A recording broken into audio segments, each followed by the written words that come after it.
shin ka taba tunanin ire-iren ka Allah subhanahu wataala iri nawa ya halitta a cikin wannan duniyar? Shin ko ka san cewa akwai wata duniya irin wannan a wani waje yadda duk abin da yake cikin wannan duniyar yana cikin wannan duniyar? Shin ka san menene multiverse ko kuma ka san menene parallel universe? Domin samun wa'annan amsoshi ka biyo ni a cikin wannan bidiyon domin wayar maka da kai. To kasance da rumbun bayanai duniyar ilimi.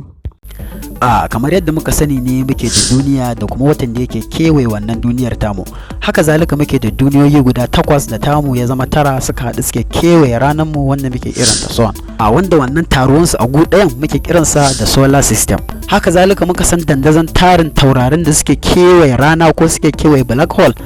Wannan shi muke kira da galaxy, su ma karan kansu na da yawa, wannan yawan su shine muke kiransa da universe. To wannan universe din kamar yadda muka faɗa a cikin wannan channel din shi ma ba guda ɗaya bane, suna da yawa, yawan da hankali ba zai kama ba, wanda wannan yawan su shi muke kira da multiverse. To shi dai wannan multiverse din kamar yadda wasu daga cikin masana kimiyya suke ikirarin cewa dukkan abin da yake cikin wannan multiverse din yana cikin wannan multiverse din, abin da yake cikin wannan multiverse din yana cikin wannan multiverse din, wanda hakan ke nuna cewa kamar yadda yanzu haka nake bidiyo kai kuma kake kallon wannan bidiyon, to akwai wani iri na da kuma wani irin ka a wani waje, amma ta iya wasu ba kallon bidiyo suke yi ba, amma dai ka sani yadda ka wanzu haka suka wanzu. Misali, dukkan abin da ya taba samuwa a cikin wannan duniyar, to akwai ire-irensa babu adadinsa da yawa a cikin wasu duniyoyi, wanda kowa yana rayuwa a matsayinsa na cin gashin kansa ba tare da sanin wani yana nan ba. Shi yana kallonsa shi a matsayin shi ɗaya ne, kamar yadda kai kake kallonka a matsayin kai ɗaya ne. Kuma a haka kowanne daga cikin ku yake rayuwa ba tare da sanin wani irinsa yana rayuwa a wani duniyar ba. Misali na ɗaya shine dijago. Idan baka san menene dijago ba, misali kamar ka yi wani abu sai ka ga kamar dama ka daɗe da yin wannan abu. So da dama akwai wani lokacin da mutum idan ya yi abu sai ka ga kamar ya ga cewa ai na taɓa yin wannan abun, yanzu kamar maimaita shi nake yi. To wannan abu yana nuna cewa akwai wani irin ka a wani waje da ya taɓa irin wannan abun, to shine yanzu da ka zo ka yi sai kake ganin kamar kai ka yi wannan abun.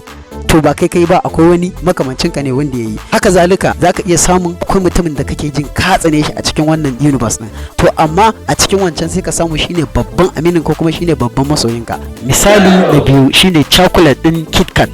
Yadda su kamfanin da suka kirkiri KitKat din sun ce tun da suke ba su taba sa karan kwanta a tsakanin Kit da Kat ba, wanda kuma tarin mutane da suke sayan chocolate na KitKat din kowa ya san da cewa akwai karan kwanta a tsakanin Kit da Kat, wanda hakan har ya sa su kamfanin da suka kirkiri KitKat din suka rubuta babban takarda aka yi wannan takaddama, yadda su suna ikirarin babu karan kwanta a tsakanin Kit da Kat, yadda kuma sauran mutane da dama suna ce akwai karan kwanta a tsakanin Kit da Kat. Kaga wannan abu ai an samu rodani.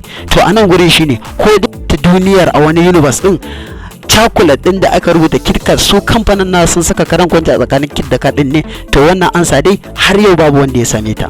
Da wannan ne muke ci ku tsare mu a bidiyo na biyu da mun ci gaba da kawo muku tasgaro da rudanan da yake tattare da Pararel Universes. Kada ku manta da dangwala subscribing da share da like. Mun gode. To kasance da rumbun bayanai duniyar ilimi.